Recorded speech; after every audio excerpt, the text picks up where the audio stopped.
అన్నా కొత్త బ్రాండ్లు తీసుకురావాలన్నా పూర్తిగా టెండర్ కమిటీ ఆధ్వర్యంలో జరగాల్సినటువంటి పరిస్థితి ఉంటే అవన్నీ మీరు చేయకుండా కేవలం మీ బ్రాండ్లు మీ సప్లై చేసుకోవడం కోసం టెండర్ కమిటీతో కూడా సంబంధం లేకుండా విచ్చలవిడిగా మీ అధికారాలను ఉపయోగించుకుని దోపిడీ జరిగింది వాస్తవం.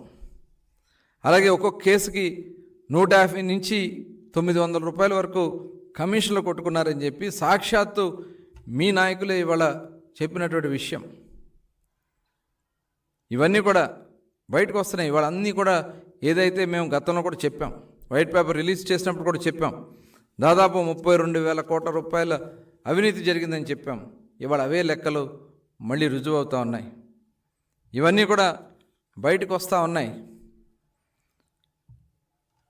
ఇదంతా కూడా కుంభకోణంలో సంబంధించి అరెస్ట్ అయిన వాళ్ళందరూ కూడా చెప్తున్నటువంటి విషయాలే. ఢిల్లీ కుంభకోణం చూసాం. ఢిల్లీ కుంభకోణం కేవలం 100 కోట్ల రూపాయలకు సంబంధించినటువంటి కుంభకోణంలో సీఎం అరెస్ట్ అయ్యారు, డిప్యూటీ సీఎం అరెస్ట్ అయ్యారు, మరి పక్కన తెలంగాణ మాజీ ముఖ్యమంత్రి గారి కుమార్తె కవిత గారు అరెస్ట్ అయ్యారు, మీ నాయకుడి యొక్క అల్లుడు సోదరుడు శరత్ చంద్రారెడ్డి అరెస్ట్ అయ్యారు. ఇవన్నీ కూడా తప్పించుకోలేరు. ఇంత పెద్ద వేల కోట్ల రూపాయల స్కామ్లో అది తప్పించుకోవడం, మీరు ఎన్ని తప్పుడు కథనాలు రాసినా తప్పుడు మాటలు చెప్పినా ఇదేదో బురద జల్లడం కోసం చేస్తున్నారని చెప్పి, ఇది వాస్తవం. ఇది కుంభకోణమే కాదు, ఇది ప్రజల ఆరోగ్యాలకు సంబంధించినటువంటి దాంట్లో మీ స్వార్థ సంపాదన కోసం ఇవాళ ఇల్సిట్ ఏదైతే ఇవాళ నాణ్యం లేనటువంటి బ్రాండ్లు అమ్మి ప్రజల ఆరోగ్యాలతో ఆడుకున్నారు, ప్రజల ప్రాణాలతో ఆడుకున్నారు. అనేక వేల మంది చనిపోయారు, మానసిక రోగులుగా పిచ్చివాళ్ళు అయిపోయారు, లివర్లో కిడ్నీలు డ్యామేజ్లు అయ్యి ఇవాళ చాలామంది హాస్పిటల్ పాలవుతూ ఉన్నారు.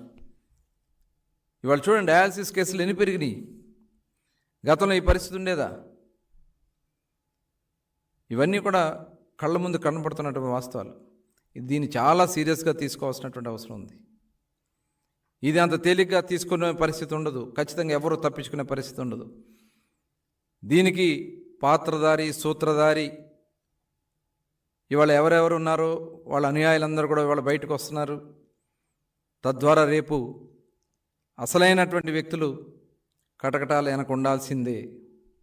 దాన్ని ఎవరు తప్పించుకెళ్ళారని కూడా మరొకసారి తెలియజేసుకుంటూ, దీన్ని చాలా మేము ఎక్కడా కూడా పారదర్శకంగా వాస్తవాల్ని బయట పెట్టాలి, బయటకు తీయాలి, వెలికి తీయాలి. దీని నుంచి ప్రజలకు జరిగినటువంటి అన్యాయాన్ని, ప్రభుత్వానికి జరిగినటువంటి ఈ దోపిడీని ఖచ్చితంగా వెలికి తీస్తాం, బయట పెడతాం. ఎవరైతే బాధ్యులు ఉన్నారో వాళ్ళని కఠినంగా శిక్షిస్తామని కూడా తెలియజేస్తా ఉన్నాను.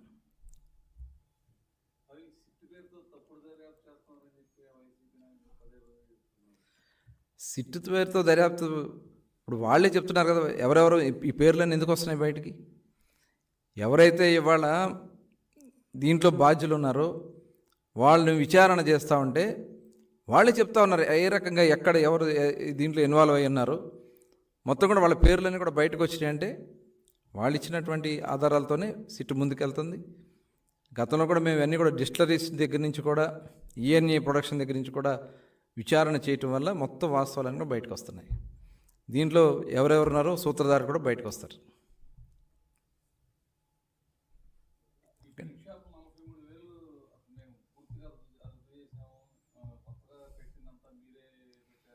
అసలు ఎలా రద్దు చేశారు వీళ్ళు? ఊరూరా షాపులు పెట్టారు. కొన్ని మండలాల్లో అయితే కనీసం షాపులు పెట్టలేదు. వీళ్ళ స్వార్థం కోసం అక్కడ బెల్ట్ షాపులు పెట్టి నడిపించుకోవడం కోసం, నాన్ డ్యూటీ పేడ్ ఇక్కడ అమ్మించుకోవడం కోసం అసలు కొన్ని మండలాల్లో ఒక్క షాపు కూడా అందుబాటులో లేకుండా పెట్టారు. ఇవాళ మేము టోటల్ అన్ని ప్రాంతాల్లో కూడా ఏదైతే ఆంధ్ర రాష్ట్రం మొత్తం కూడా ప్రజలకి అసౌకర్యం కలిగించకుండా, మరి అందుబాటులో లేకపోతే వాళ్ళు ఇల్సిటో లేకపోతే నాన్ డ్యూటీ పేడ్ లిక్కరో లేకపోతే బెల్ట్ షాపుల మీద ఆధారపడతారని చెప్పి ఆ షాప్స్ అన్నీ మేము అన్ని చోట్ల కూడా ఏర్పాటు చేయడం జరిగింది. బెల్ట్ షాపులు వాళ్ళు తగ్గించలా, వాళ్ళు ఏర్పాటు చేసిన విధానాన్ని గ్రాడ్యువల్గా మేము